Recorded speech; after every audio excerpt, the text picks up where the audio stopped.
She had 2 PhDs, one in economics, one in behavioral psychology. She had spent 15 years studying the exact cognitive biases that cause intelligent people to make destructive decisions. She had published papers on loss aversion. She had lectured graduate students on the illusion of skill. She understood, with clinical precision, exactly how and why the human brain fails when navigating financial complexity. She was 47 years old, completely broke, and had just ended her third financially catastrophic relationship. The cruelest part was not the irony. It was that she had seen every mistake coming and made every single one anyway. That is the investigation. Not how someone without knowledge destroys their finances. How someone with complete knowledge does the exact same thing. And why the knowledge, which should have been the protection, turned out to be almost entirely irrelevant.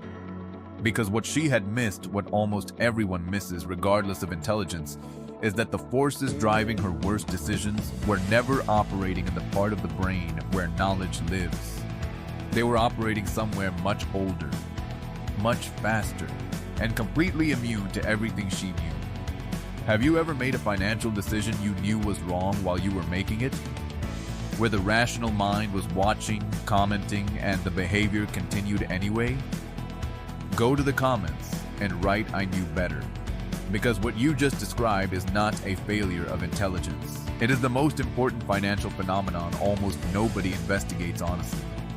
She grew up in a household organized around one emotional truth. Love and financial instability arrived together. Her father was brilliant, charming, and chronically unable to hold money. Not because he lacked intelligence. He lacked the psychological infrastructure to translate intelligence into sustained financial behavior.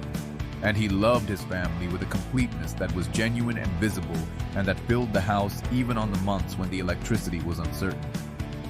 Her nervous system absorbed something before she could articulate it. That the feeling of being loved and the feeling of financial anxiety were not separate experiences. They were the same experience. Arriving together, departing together. Inseparable at the level where the nervous system stores its most foundational maps of how the world works. She did not know she had learned this.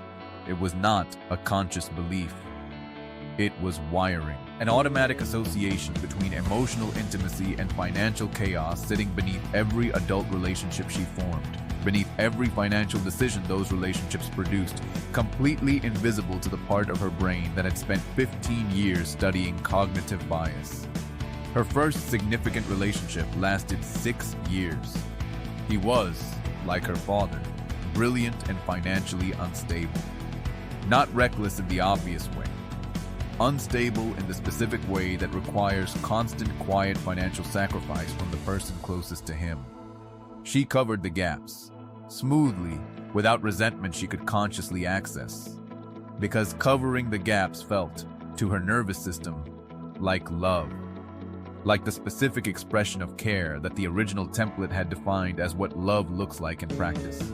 She lost significant money across those 6 years, not to fraud, not to poor investment decisions, to the invisible, completely normalized financial erosion that happens when one person consistently absorbs the consequences of another person's instability. Each individual instance was a free choice. The aggregate was a pattern she never examined. The relationship ended. The pattern did not. Here is the behavioral science beneath this that most financial content never reaches.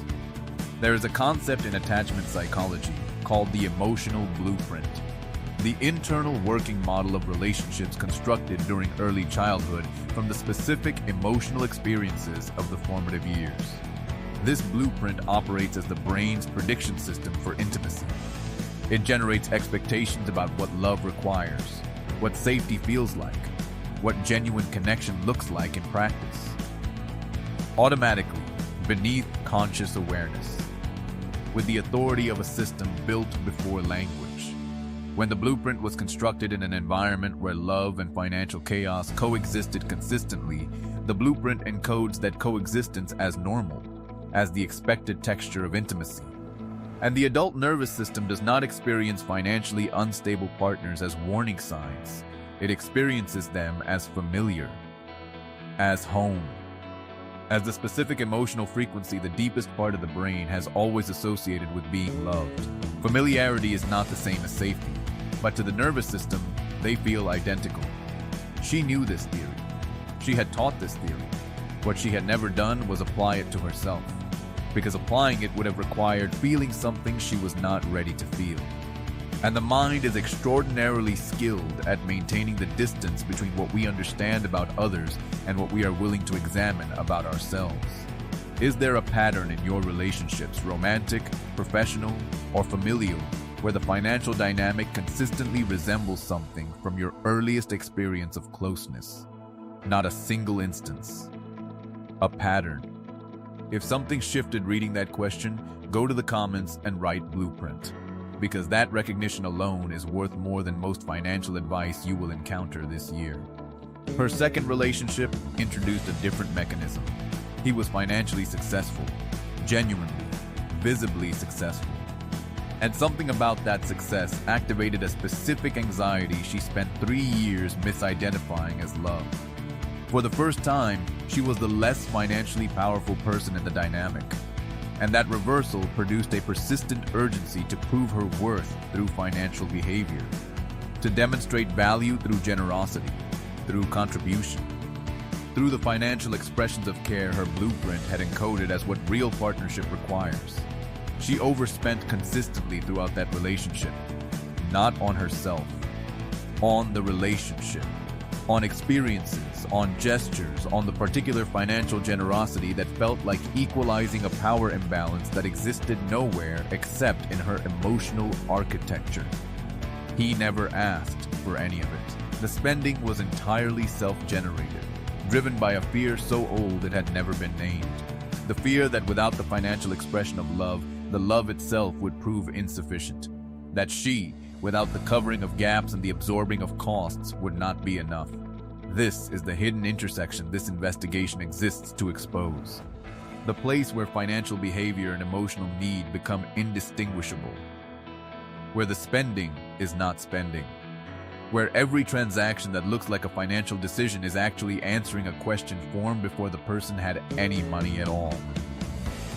A question about worthiness. About whether love, unaccompanied by financial proof, is real enough to trust. The third relationship was the most expensive and the most clarifying. He arrived presenting exactly the right signals. Financially sophisticated, emotionally mature. She was careful this time. She applied conscious scrutiny to the evaluation. What she did not apply was scrutiny to herself. To the specific emotional vulnerability of someone who had spent years in financially costly relationships and who arrived at this one carrying a need for safety so acute that the appearance of stability felt like a destination rather than a data point. She moved financial decisions into that relationship faster than the relationship had earned, not because he pressured her. Because the need for what the relationship represented safety. Finally, the end of the familiar pattern was running faster than the evidence. The financial commitments were the tools she used to make it feel real before reality had confirmed it. The relationship lasted 14 months. The financial consequences lasted considerably longer. The autopsy she finally conducted not on the relationships, but on herself, revealed something her 2 PhDs had never required her to examine.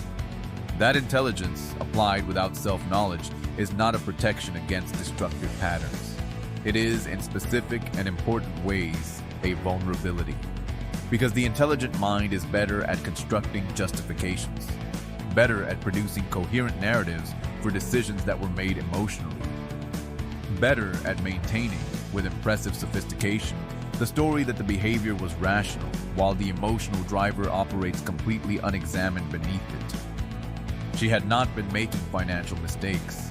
She had been making emotional decisions that happened to have financial consequences.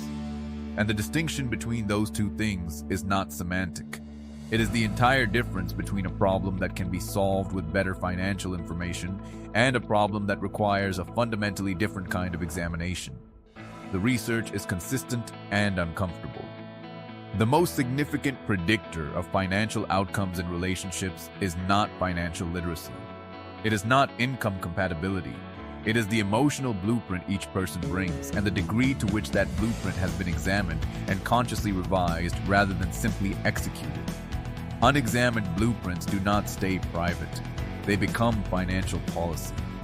She is in a different place now, not because she found a different partner, because she found a different relationship with herself, with the specific personal history that had been running her financial life from beneath the surface of every decision.